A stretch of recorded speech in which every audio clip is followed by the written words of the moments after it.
Provost and Dean of the faculty, and thank you for your patience. Your patience is going to be well rewarded. We're very privileged tonight to have a distinguished historian in our midst, someone who's writing a history that heretofore had been underwritten. Thanks to his work, it's not been underwritten, it's been recovered. And we're all very grateful that Professor Ned Blackhawk will be joining us tonight from Yale University, his first visit in the Valley. To introduce him more properly, I'd like to ask my colleague Alice Nash, Professor Alice Nash from the History Department, to come forward and give you more particulars. You're in for a real treat, a very special talk by a distinguished historian tonight. Thank you.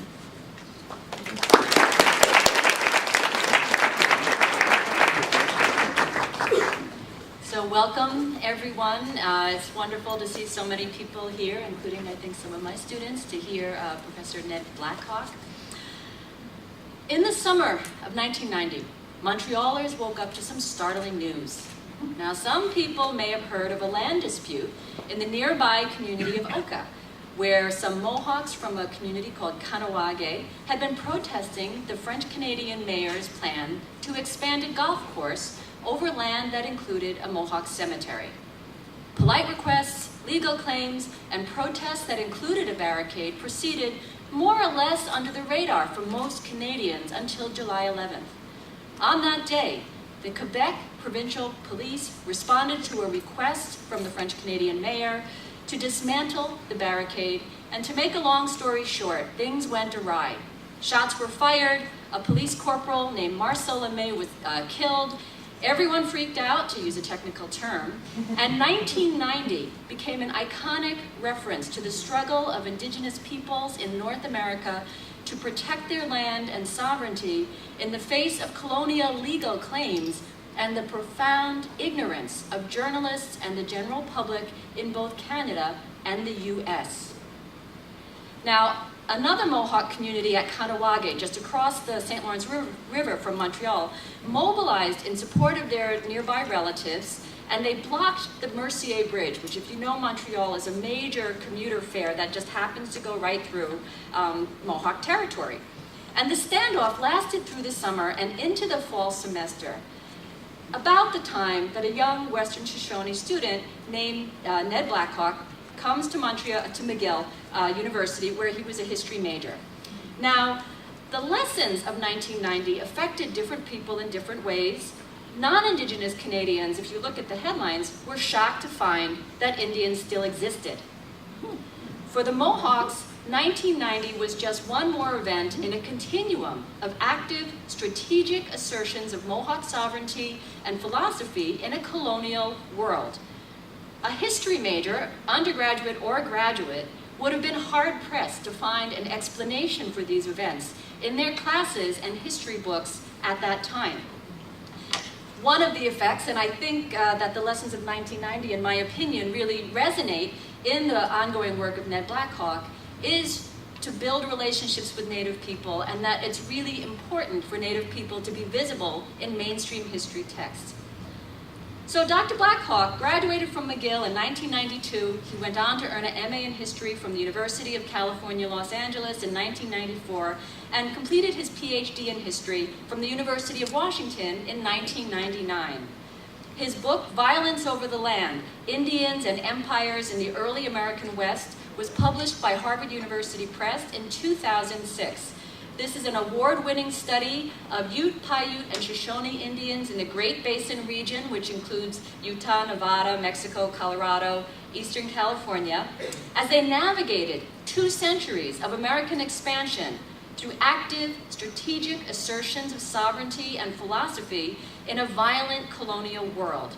The importance of this book has been recognized by multiple awards, including the Frederick Jackson Turner Award for the most significant first book in American history, not American Indian history, in American history, by the Organization of American Historians in 2007.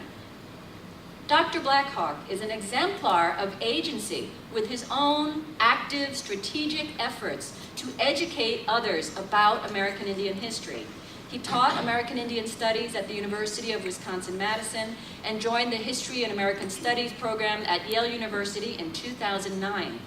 while generating a steady stream of scholarly articles, serving in professional organizations, and founding the Henry Rocloud series on American Indians and modernity at Yale University Press, he maintains an admirable commitment to undergraduate and graduate teaching, inspiring a new generation of scholars to commit to American Indian studies and to understand that sometimes the things that you aren't learning in your classes can turn out to be the things that fascinate you for the rest of your life.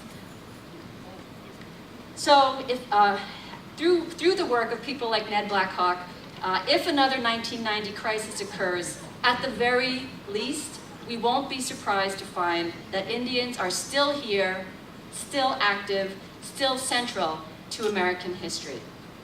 Please welcome Dr. Ned Blackhawk and what he has to tell us about Indigenous reckoning, American Indians, and the remaking of U.S. history.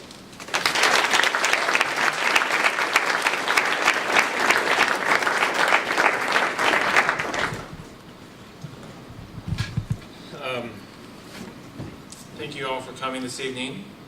I'd like to thank Barbara Krauthammer, my colleague and friend in the UMass History Department, the 5 colleges Native American Studies program, and those respective units on campus who helped support this event this evening, including a student whose computer we had to institute in the last minute. I don't know if we want to turn down the lights a bit. If people in the back can see the screen, it might help perhaps to dim the front lights. I'll be talking generally about this general subject, Indigenous reckoning, American Indians, and the remaking of U.S. history. But then you can't see. I have enough light, yeah.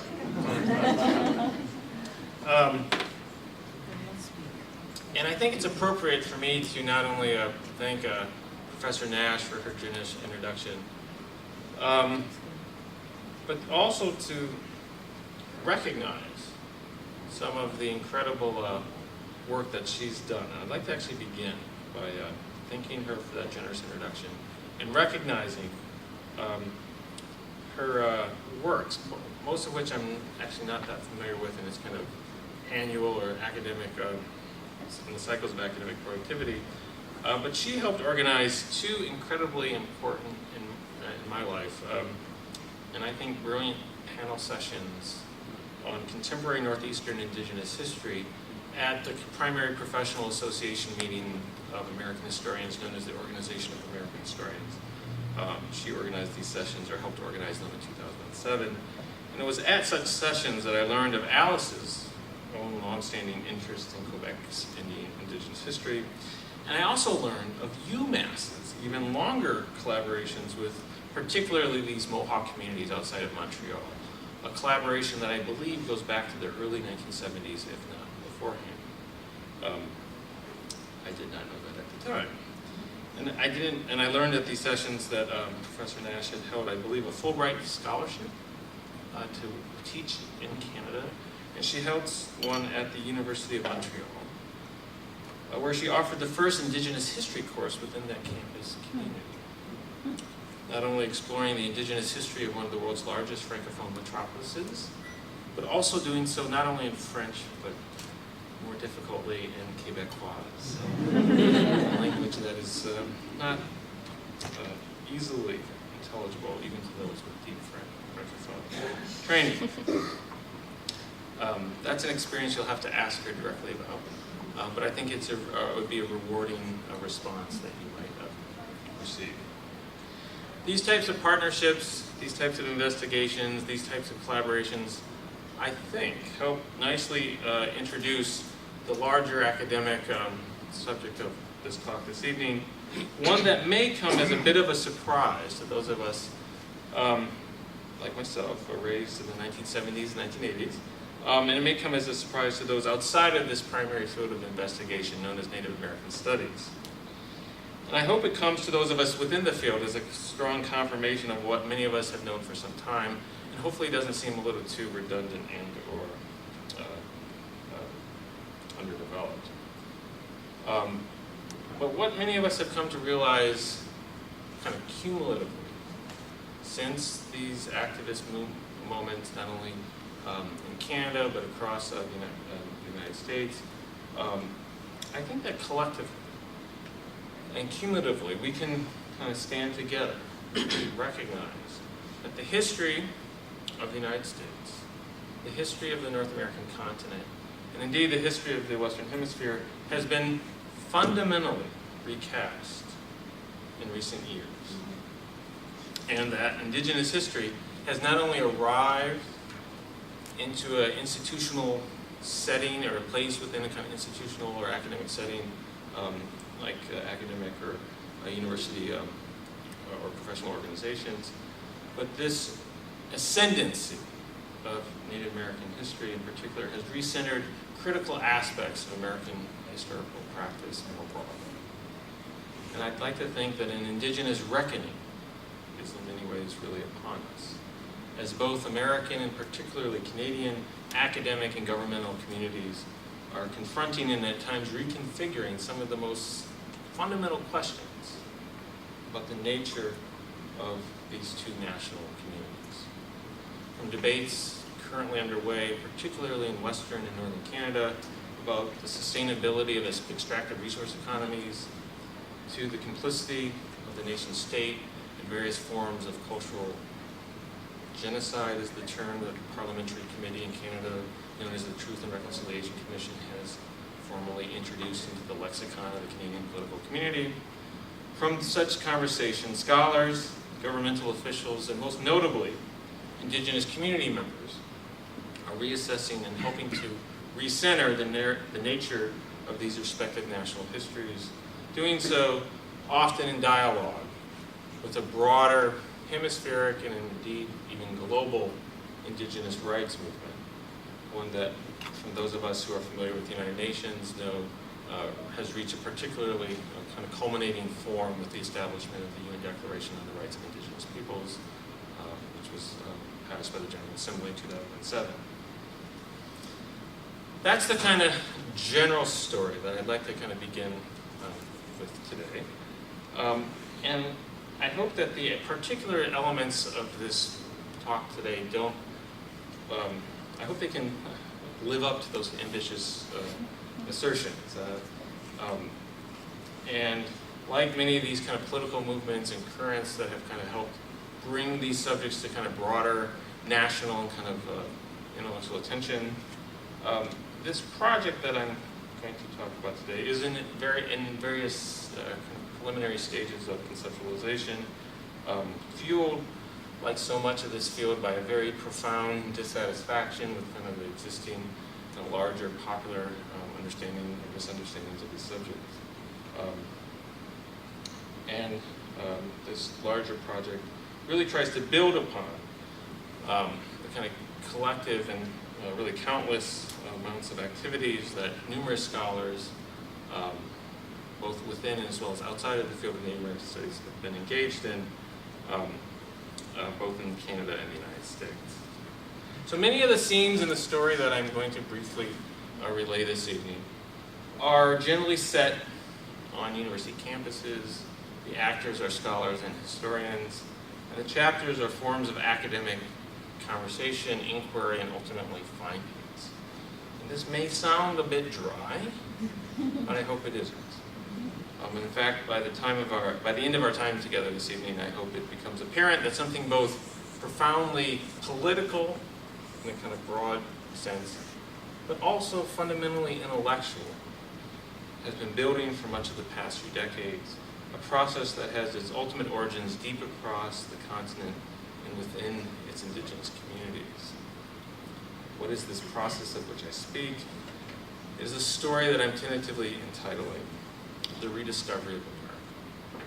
And it is a story of how American Indian history has remade American history. American history is fundamentally different now in 2013 than it really has ever been. And it's particularly different than it was 15 and 20 years ago when I first entered the academic field of historical study.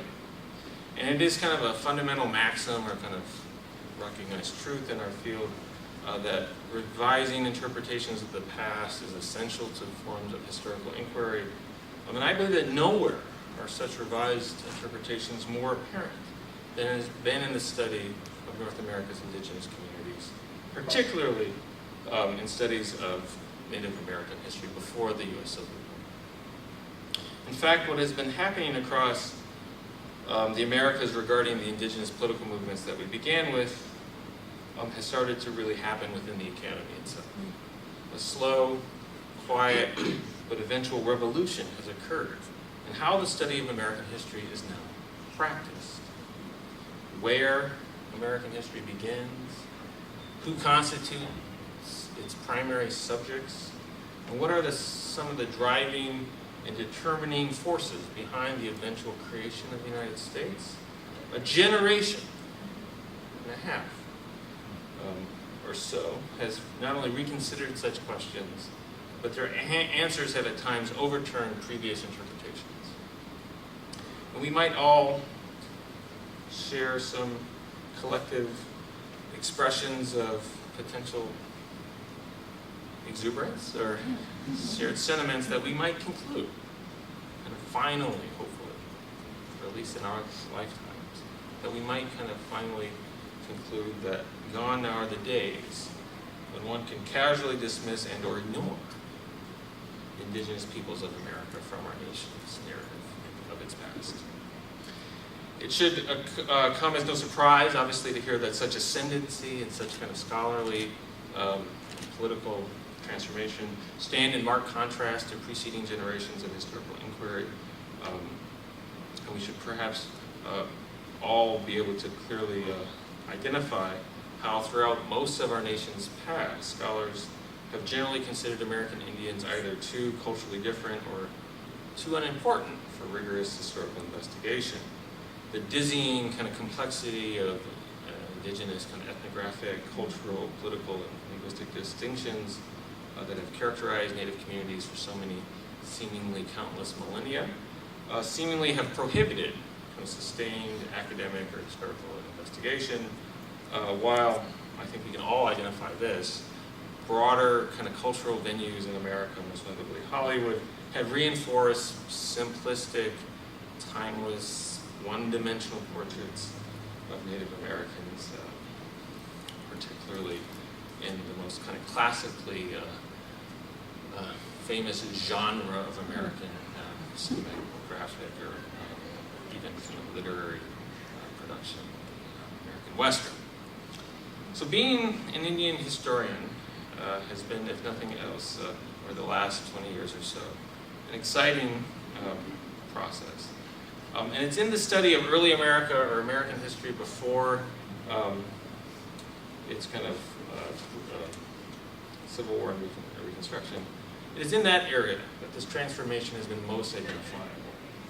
So what I'll probably do today, or what I intend to do today, is kind of sketching some of these broad developments to kind of convey the level of fundamental reassessment that has been going on in this field for really well over 2 decades. Well, what is known as Western history or borderlands history, in which my first book is kind of centrally engaged. You may not all be able to see this map very intelligibly, but it's the map from the first introductory sections of this book. While studies of these Western regions, where the Spanish Empire is established in northern New Spain along the Rio Grande in the late 1500s, 20 years before the Puritan settlements are established in New England. While studies of these regions and populations regularly, or most regularly, expose the kind of vibrancy of American Indian historical inquiry, its studies of Indians and empires, that's the subtitle of this book, Indians and Empires. Keep that in mind, Indians and Empires. It's studies of that subject, of indigenous and imperial relations in eastern North America, that ultimately inaugurated this field's ascendancy over the last few decades. I'm going to talk today at most length, not about this subject, which we'll come back to in a few minutes, but about another subject, one that really and primarily began the process of cracking open that kind of temporally, regionally, and spatially kind of bounded hermetic seal that has often historically framed investigations of American history. So where studies of what we would be describing as Indians and empires now routinely garner forms of academic recognition, such was not the case at the time of the Columbian Quincentenary in 1992, when, unlike the 400th anniversary of Columbus's encounter with the Western Hemisphere, the American nation did not undergo a kind of fundamental reassessment or even kind of sustained attention to the subject, kind of sidestepping much of the kind of larger considerations that are now upon the, at least, academic community. At that time, Indian history remained largely a subfield of this larger field we could call Western history, and at that time, and unfortunately still too commonly in our time, countless textbooks, graduate programs, and professional associations still then and now dismiss this field of academic inquiry. A bunch of things happened in the early 1990s that fundamentally challenged such exclusion. And these works kind of collectively offered a major or unprecedented reconceptualization of early American history, a field of inquiry that remained at the time, but no longer so, was almost entirely concerned about the 13 British colonies of North America. The Anglo-American world of British North America used to be synonymous with the early American experience. And a series of works in the early 1990s fundamentally took issue with that. These works broke open, as I kind of dramatically, or at least tried to theatrically emphasize, the bounded temporal nature of American colonial history, and by extension, they recast the narrative of American history, exposing a fundamentally new approach and a paradigm for understanding much of this world. Prominent works in African American history and Southern history had dislodged this field of early American history's once exclusive focus upon New England. But by and large, as we said, early America remained synonymous with English speakers. Boy, have things changed.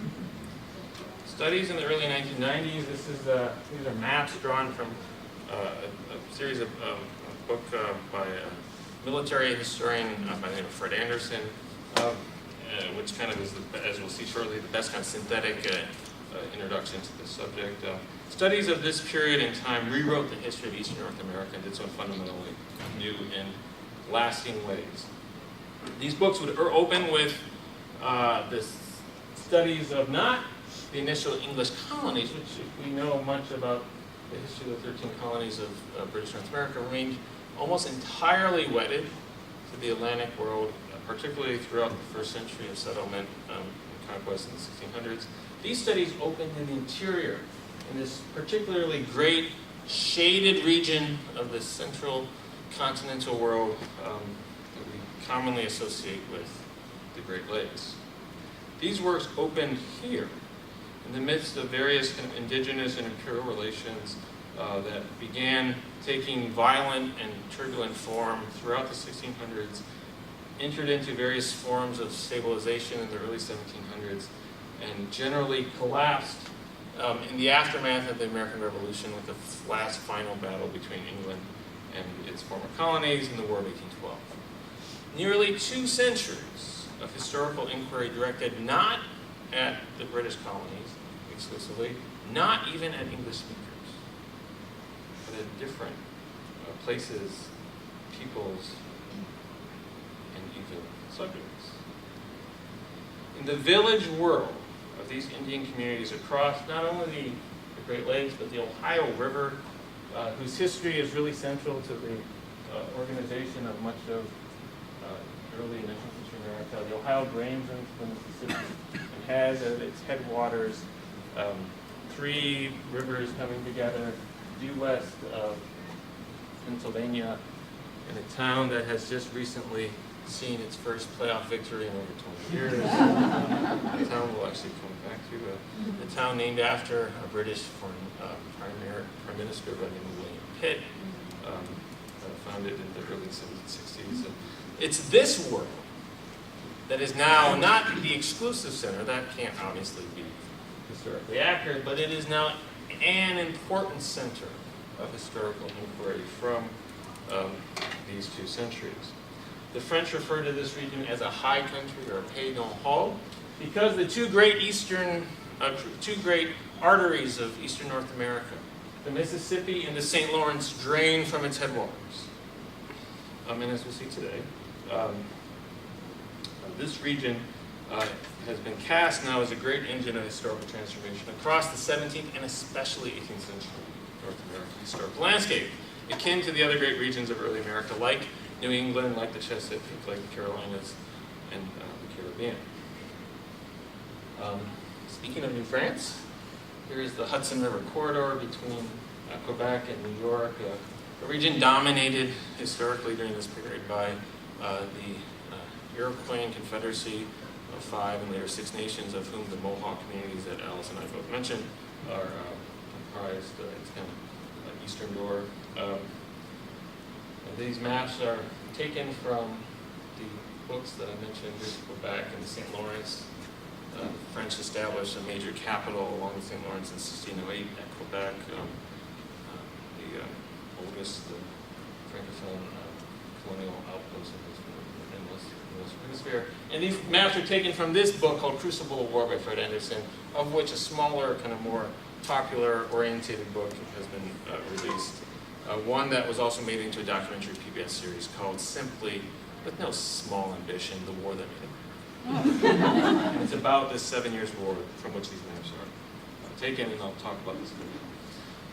These studies then of fur trading, relationships between indigenous peoples in the Great Lakes and various Francophone missionaries, political leaders, military, and of course economic traders, have yielded fundamentally new understandings not only of this time period, but of its 2 most important conflicts.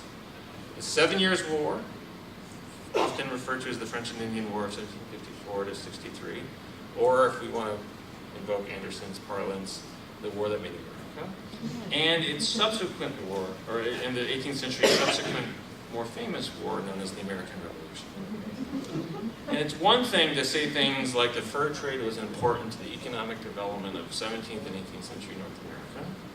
It's quite another to say that the contest between France and England in North America both originated in conflicts between indigenous and English settlers in the Ohio and fueled the subsequent tensions between the English settlers and their imperial masters. That is, according to Anderson and scholars working in this field, you can't understand the origins of the American Revolution without knowing the causes, process, and ultimately outcomes of the 7 Years' War. It is, according to Anderson, who trained at Harvard, and as some of my students know, I like to kind of put his photo up periodically, partly because he is no militant multiculturalist. But he's incredibly well-regarded and effective historian of this period. According to Anderson, the American Revolution has overshadowed the entire history of early America. So many subjects within the field of early America have seemingly been a prologue to its ultimate causes. And in his words, not mine, the 18th century's most important war is this one in which the vast initial conflicts were actually between indigenous warriors on the Francophone side and English settlers like Colonel George Washington from Virginia. The unprecedented expenditures, the logistical organization, and the numerous kind of complex legacies of the 7 Years' War ultimately then helped fracture relationships between England and its colonists, exposing for the first time many colonists to one another, removing or extracting in the aftermath of the war the most kind of hated enemy for the English colonists, not just indigenous peoples in the woods, but Francophone Papists who seemingly tolerated these non-Christian subjects, habitating, intermarrying with, adopting, and missionizing them.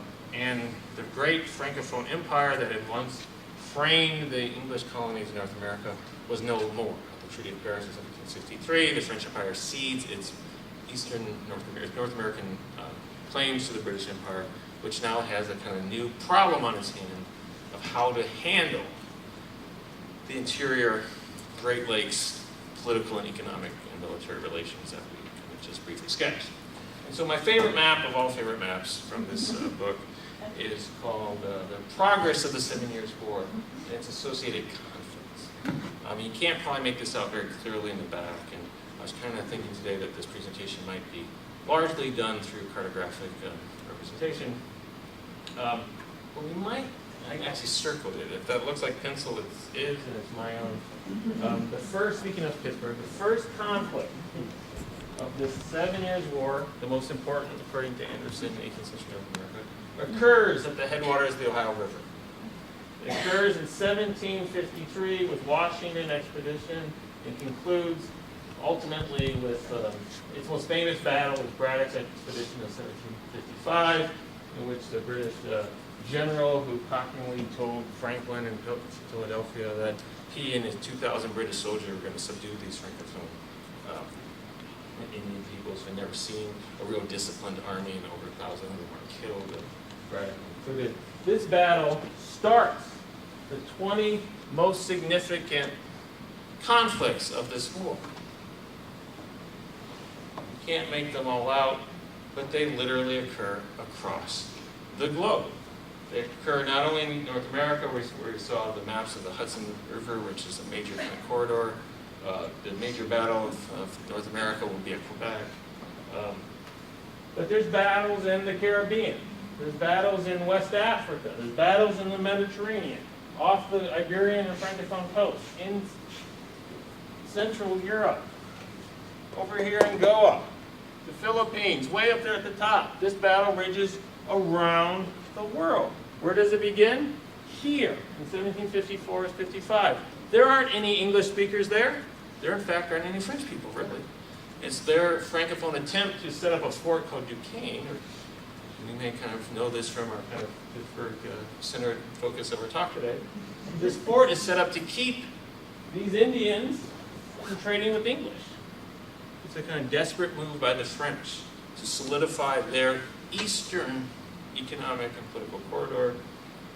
And it fails for them ultimately. This massive war, the most unprecedented, not only in North America, but at the time, since like the 30 Years' War, there had never been a conflict of this kind of size and proportion. One that changes the political geography, not only in North America, but much of the hemisphere. The implications of this war for places like Haiti, Louisiana, New Orleans, the British colonies, Canada, are really seismic. So the battle starts in a place where the English really aren't. Where does it end? Well, that's the first conflict. Nova Scotia, Hudson River, Mohawk Valley, Minorca, Central Europe, Bengal, Louisburg, 12, 13, conquest of Manila, Havana, Newfoundland. Oh, where does it end? In Pontiac's Rebellion. Huh. Now where's this place? This battle ends even further in the interior, right in that region that we began with. And it ends with an indigenous military and political leaders' last kind of desperate attempts to sustain the world in which he was raised. And we can't go into the full detail and describe who Pontiac was historically and what he was trying to do. But it's fundamentally tied to this larger kind of political and military transformation. We could read Anderson's book, or others in the area, or perhaps Wikipedia Pontiac, Rebellion, and trying to figure out why in 1763 to 1765 are Indian peoples in a place like Michigan so concerned about these changing geopolitical formations? And most importantly, what does that have to do ultimately with the subsequent relationships between the British Crown, the indigenous peoples of Eastern North America, and ultimately the British settlers? And I'm going to fast forward and say it has a lot to do with it. Because the British, the last thing they want after doing this for 7 years is another war. last thing they really want is another empire. And so they negotiate with these Indian peoples despite having to defeat Pontiac during these rebellions. And they establish a proclamation line in 1763 that says, you know what, English settlers, we may have won the war, but we can't really win the peace. So can you please stay east of the Appalachians, out of these people's homelands, because they're going to make life too hard for us.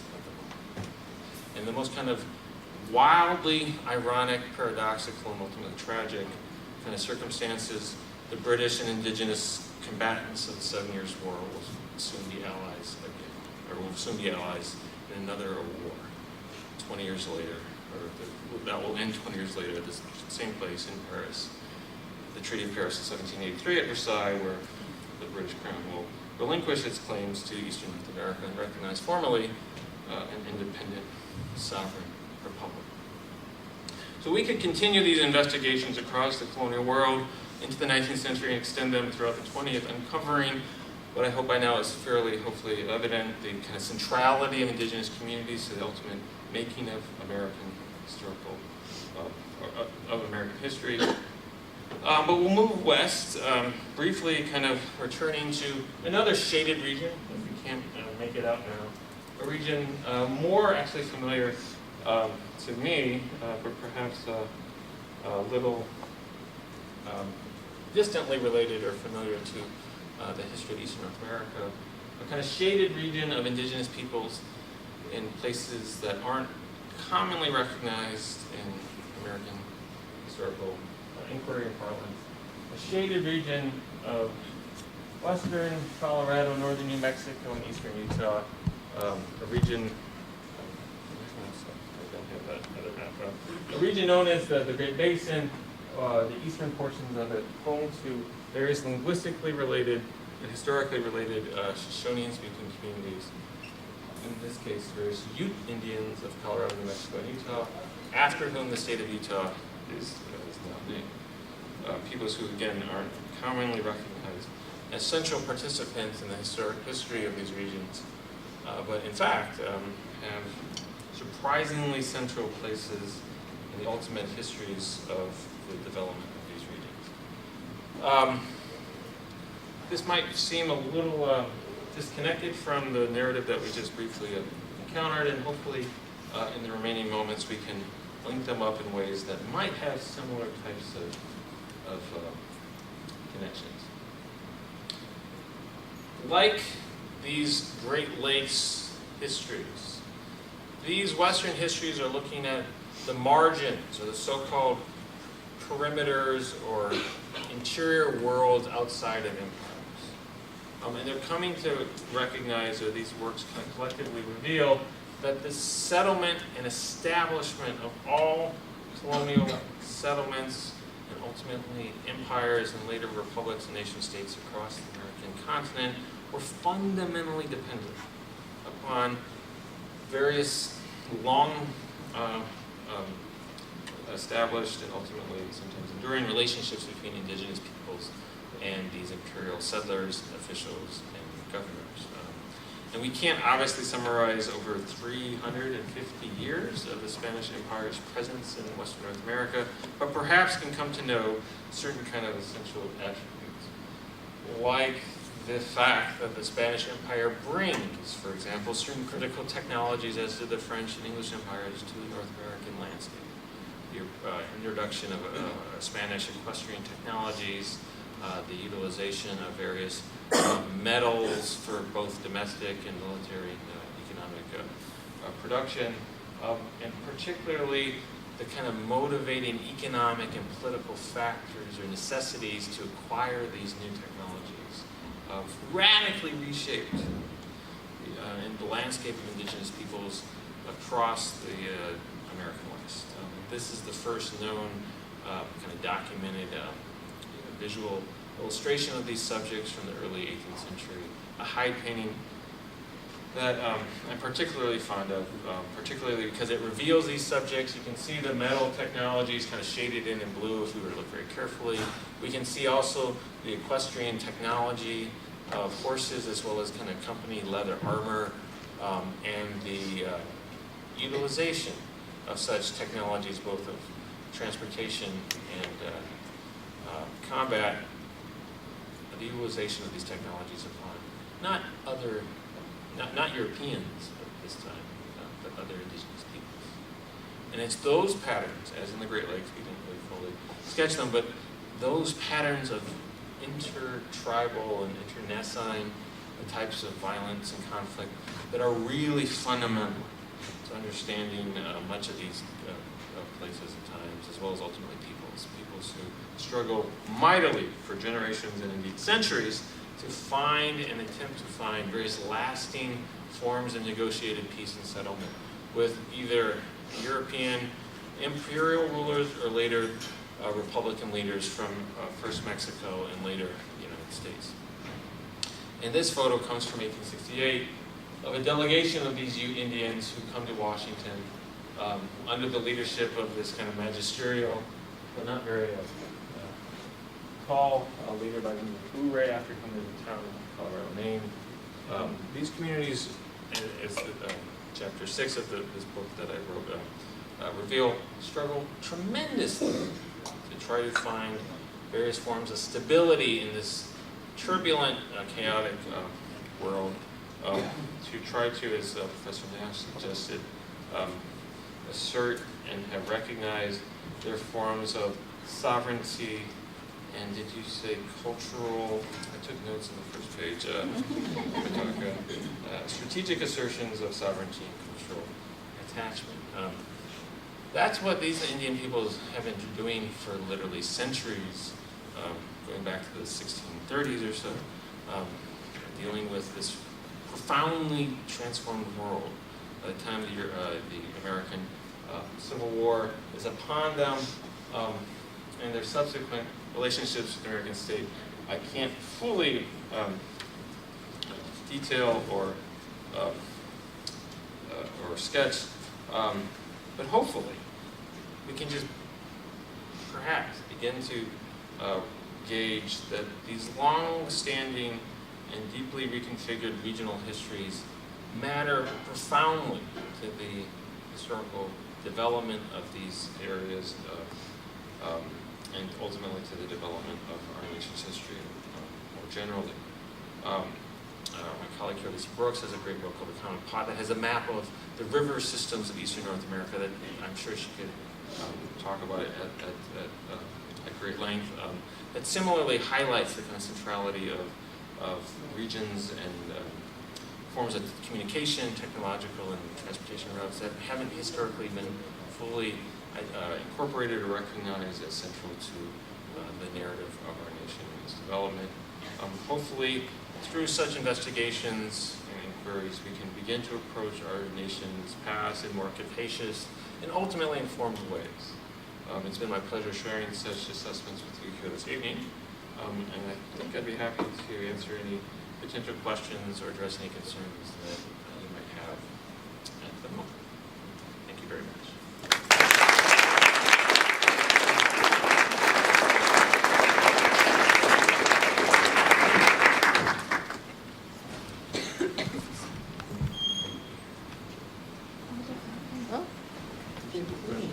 Well, it's 8 o'clock.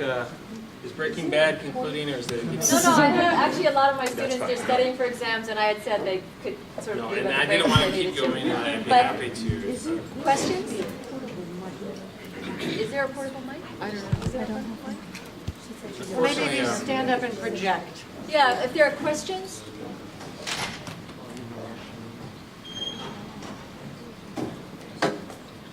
Well, I have a question. Please, Barbara, Professor Crowdhouse. Okay, so I'll stand up. And I think there are probably some History 150 students here, but I'm not sure. But so as you were thinking about recasting and reframing what, for lack of a more sophisticated term, I'll call sort of a national, the history of the United States, right? The making of America.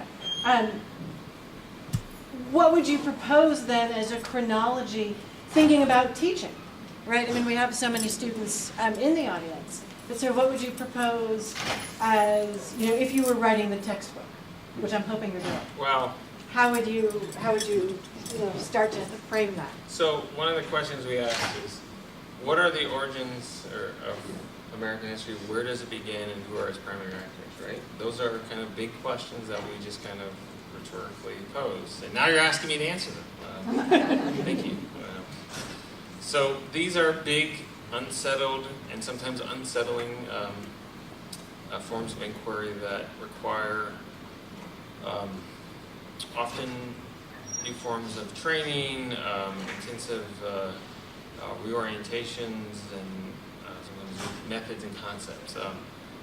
And I don't see myself as someone really fully adequately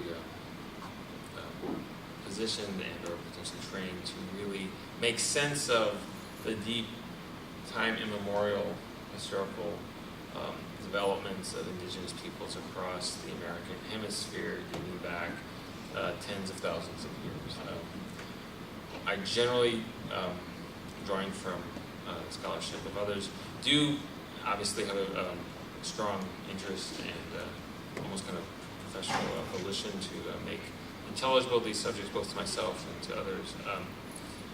And a lot of this work is partly kind of linked to these larger projects of decentering kind of temporal, spatial, and spatial approaches to American history, disrupting, like we like to say, the teleology of American national development with its often celebratory tendencies, particularly about these regions and times.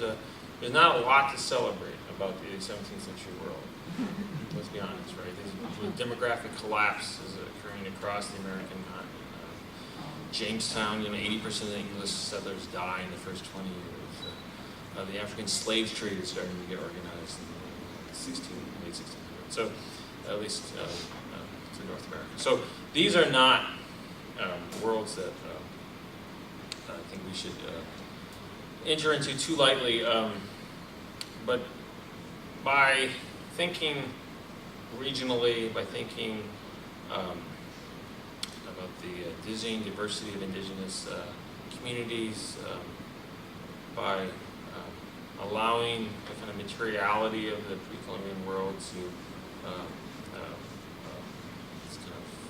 resonate, potentially doing so with some kind of forms of familiarity with kind of ongoing forms of kind of cultural understandings or oral traditions from respective communities, enables us to see these periods and places differently.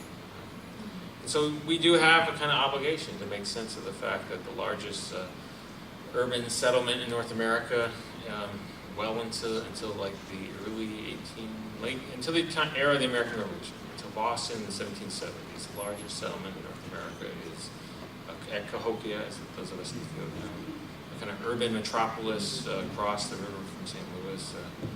That's now sadly not a national park, but a state park in Illinois. Terrible budgetary problems. To think of the Mississippi like the St. Lawrence as kind of highway of culture, communication, and historical development. To think seriously about the ongoing sedentary horticultural practices of various indigenous peoples across the North American landscape well into the 18th and even 19th centuries. To think about how those communities adapted to or did not with the equestrian technologies around them.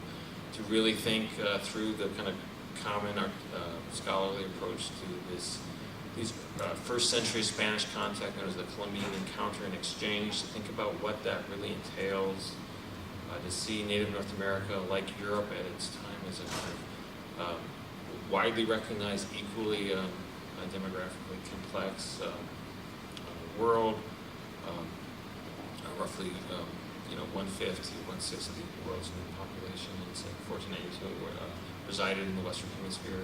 To think through what that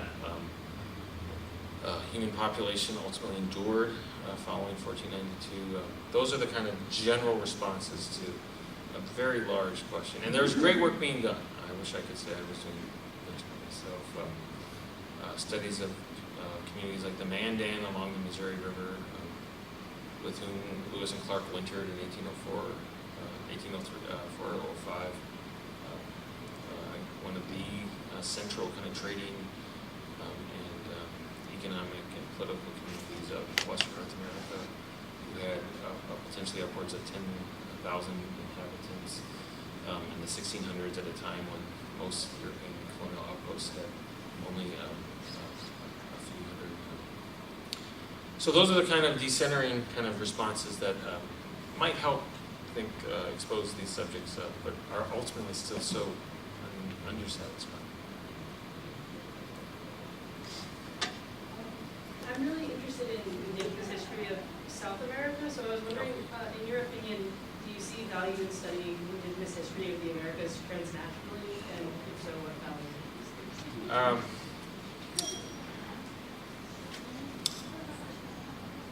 There is a great deal of value to studying Indigenous history comparatively and transnationally. South America, like North America, is a very big and diverse, obviously, continent. And then the big kind of generally under-recognized, I don't want to call it a black hole, but largely absent regions from this kind of hemispheric, or there are a couple, but one of the larger kind of regions that's kind of been under-incorporated into the narrative of colonial Latin American history is Brazil and the Amazonian basin. And still to this day, narratives are presented that present Amazonian populations as being kind of untouched or timeless in its kind of naturalistic form. So troubling those kind of assumptions is something that I think we can do kind of comparatively and transnationally.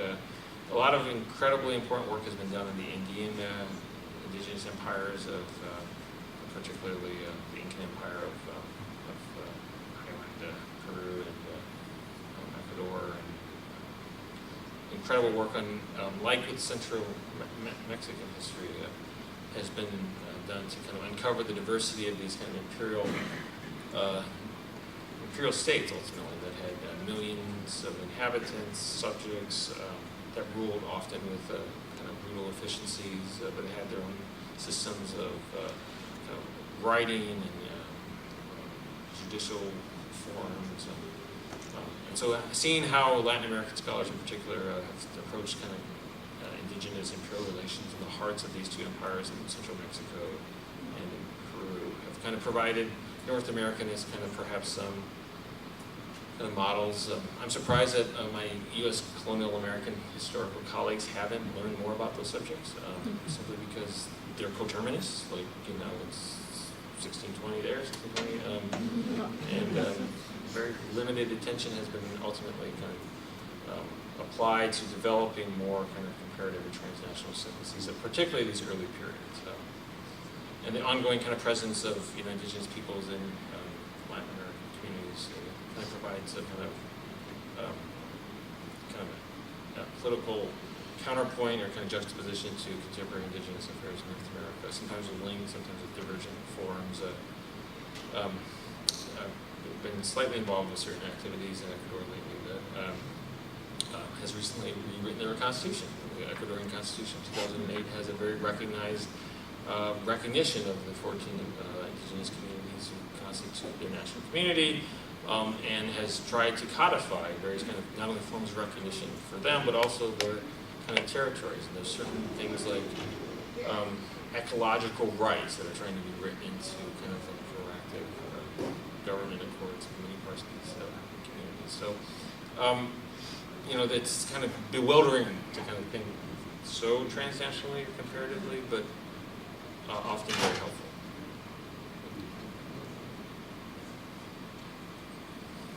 Great. You were talking earlier about kind of remaking American history, and I'd like to point to a program, I guess, for lack of a better term, that Alice has worked on here. It's an NEH-sponsored course. It's 3 weeks in the summer where we actually, and I was just a guest speaker this past summer, teach public school teachers, right? So second grade through high school, to actively engage in new knowledge about Native people. So this one was focused on New England. But I think, thinking about what we're all doing here is really important, right? We're taking this out of the academy and starting with other people. I mean, we get people at the college level who just have, very little knowledge about real American history in this way. So it's important too to think about other forms and other outreach that we can do with, all of these other levels of education that happen from the earliest ages. So if you're going into education, if you have, any type of job that's not in the academy, always be taking that message with you. That's important, I think, too. The public humanities dimensions of these subjects are very essential. And sometimes there are these sharp tensions between formal academic investigation and its potential utility in a non-academic world. I'm sorry, what was your name? Ray. Ray. Cool. Building off of what Ray was talking about carrying the message from the academia realm out to the public, what role do you see institutions like, say, the National Park Service, sort of carrying that out, so to speak? Well, they're not carrying out a lot at the moment. Yeah, that's kind of, Sadly. But what would you tell, say, the Secretary of the Interior, if he was here right now? What would be one or a couple of things that need to be met across either 5 years from now, 10 years from now, 50 years from now, in terms of engaging with the public and sort of getting the story straight? Well, National Park Service actually has several sites that do very admirable jobs, not only conveying the kind of multi-layered kind of indigenous histories of their various communities, but also collaborating with tribal communities in such presentation. And we can't all say that about, many, if not most, of National Park Service sites, but places like Canyon de Chelly and on the Navajo Reservation is deeply kind of in my mind, sensitively kind of organized park that has a nice. I think they have a relatively reciprocal relationship with the Navajo Nation, whose citizens have kind of land use practices and access to the canyon that obviously they deserve and merit. It's a challenge, and I really think the National Park Service is a really important kind of vehicle for these larger disseminations of understanding and knowledge. And they're trying, they put out recently a handbook on the Civil War in Indian Territory, or in I think it's called the Civil War in Indian Country, National Park Service handbook about the West during the Civil War. And several sites like the Sand Creek Massacre have recently come under the Park Services. I want to say jurisprudence, and so serious, under their kind of dominion or kind of tutelage. Though the process of kind of memorialization of certain subjects hasn't often been really well done. So how do you memorialize a kind of massacre site in a way that is open to everyone, right? That's a kind of big question. And it's important that the Park Services are at least attempting those. I think it'd be great to see Cahokia become a national park. It's really kind of a tragedy if you ever go there. It's like, really? You have a road that cuts across the central plaza of the largest, Monk's Mound it's called.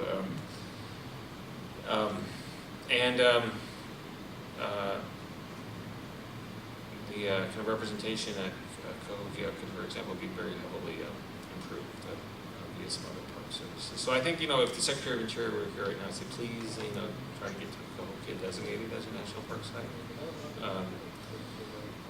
I think, state governments simply don't have the kind of academic and intellectual and, most importantly, kind of financial wherewithal to really handle the kind of management of these sites. They really should be national and not state treasures.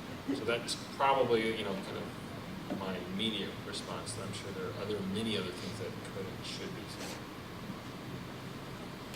Just a little FYI, Donald Carbaugh from the communication department here at UMass Amherst works with the Blackfoot Nation and also the National Park Service Gotcha. in making sure that the information that patrons receive is correct. So Donald Carval is a local resource that can be utilized. Right, I think the Glacier National Park had a 99-year lease with the Blackfoot Nation. That recently was. And he's involved in all of that. And I think the Park Service has been, as many institutions like the Smithsonian, I don't know if some of our colleagues here in Native American Museum Studies are wanting to perhaps talk on this, but the Smithsonian, like the Park Service, is a federal division of government that has a kind of proprietary kind of hold on some of these subjects. And sometimes when people have a hold of things, they don't want to let go of them. We can blame Teddy Roosevelt for that. So I think of the Smithsonian, and to think of how the National Museum of the American Indian kind of, if you've ever been to Washington, it's one of the most visited and popular sites in the National Mall. Think of the kind of history of that institution vis-a-vis a federal institution might be a kind of a profitable way of thinking about parks and their potential ability to be reformed or rebuilt. Behind that.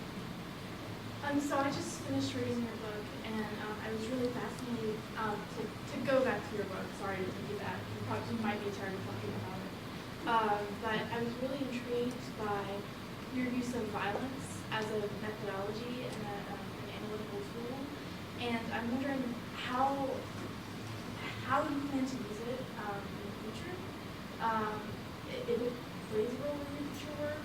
And how do you see that functioning? Like, is it a test for, or a way to read violence as a text? Sort of for people who don't read texts. Just Right. like it's your input on that. Well, that's a very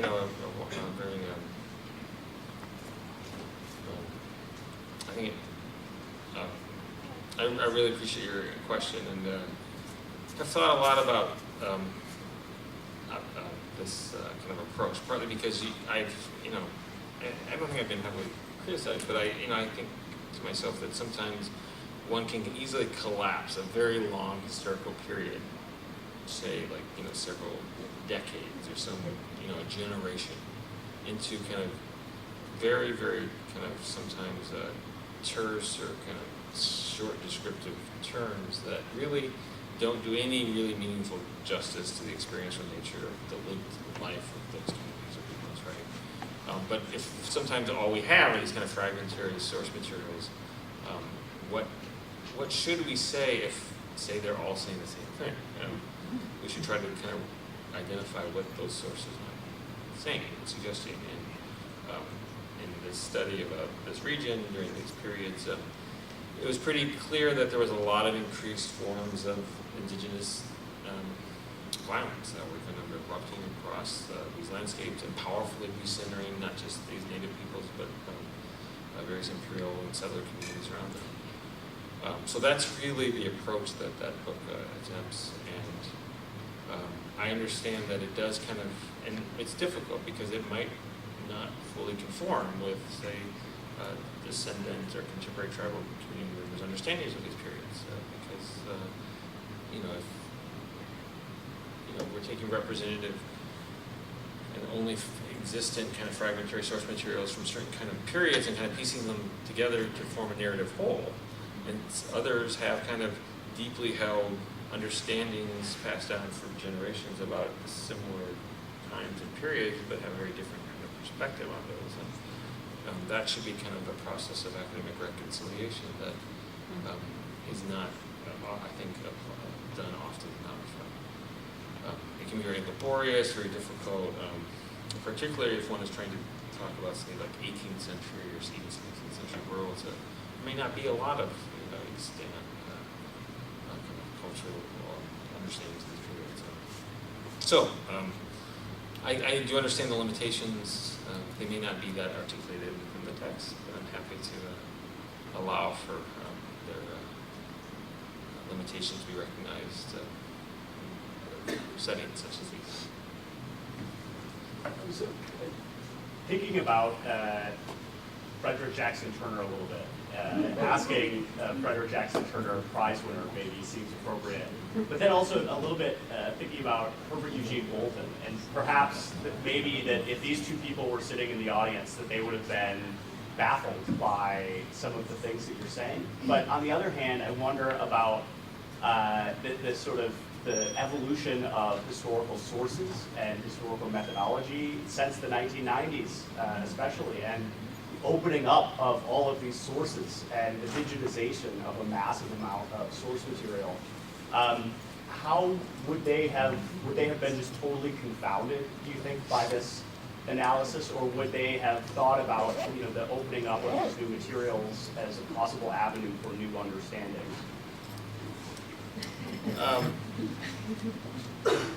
Speaking of comparative and translation, the primary academic association for I think Latin American Historical Inquiry Awards annual book prize that's named after Herbert Eugene Bolton, called the Bolton-Johnson Award. And Bolton, ironically, was not technically a Latin American historian by our contemporary identification, but a historian of these kind of borderland regions, particularly the pre-Anglophone West, if you want to call it that. And I'm more deeply attuned to Bolton's kind of work and legacy than is perhaps healthy. Simply because he was doing this kind of borderlands historical inquiry at a time when no one outside of California really, and certain kind of Catholic historical circles, thought it interesting. So part of his mandate was simply to transcribe, to publish, to translate, to edit, to identify, recover, kind of this legacy of Spanish colonial influence across the North American landscape. Without him, we don't have the capacity to even make intelligible these subjects. And like you can literally say that this guy helped establish like the Camino Real memorialization process of California's Camino Real route, or the kind of post-war World II kind of growth of Western boosterism around certain types of Spanish colonial mission attractions and things. Bolton's kind of like resonated. He also helped build this library at Berkeley called the Provost. His counterpart and actually mentor was a guy named Frederick Jackson Turner, who, according to one recent assessment, wrote the most important historical essay ever authored, The Significance of the Frontier in American History, an address in 1893 that he gave to the American Historical Association. So Turner, Bolton, I believe Bolton was Turner's student. And so these are the two kind of kingpins of American history in the early 20th century. One of whom was really important and influential. The other was kind of seen as an antiquarian. So what would they say if they were sitting here next to the Secretary of the Interior?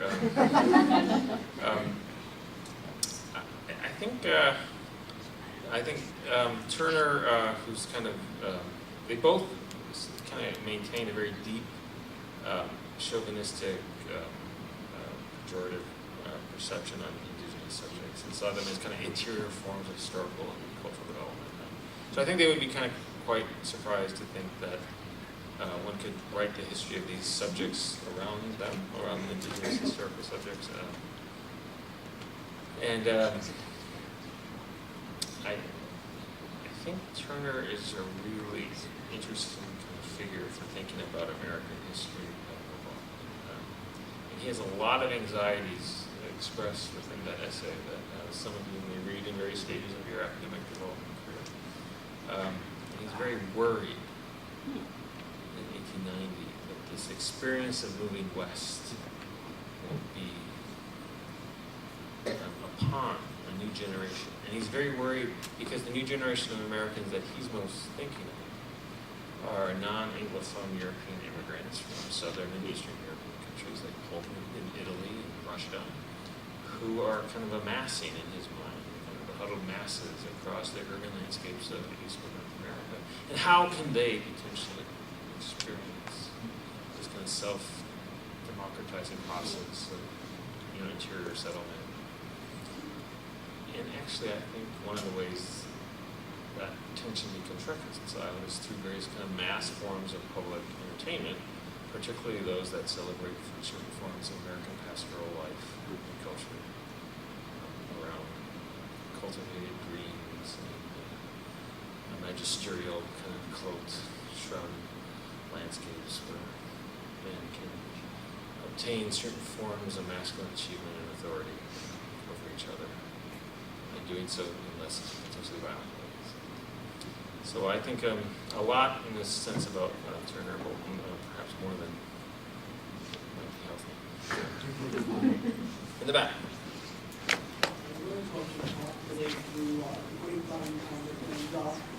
I'd like to thank you very much for this valuable information. I can go to marches and protests and whatever, show a little bit of emotion, being part Native American. But unless you have what you've shown me tonight and given me tonight, it's kind of worthless. So the facts and what this is all about. And my question is, can anything be undone that has originally been settled in this area, right in our community, by Native Americans, now that we have townships of Hadley and Amherst up in the mountains, we're not even allowed to go up there now because we're not having residents. Can anything be done in this respect? Well, I think your initial point about recognizing the kind of centrality of certain historical subjects in a way that hopefully others can also see is an important one. I'm not real familiar with the kind of land use contests here, but I know there are a lot of people in the room I think who might have more familiarity with these subjects. And I think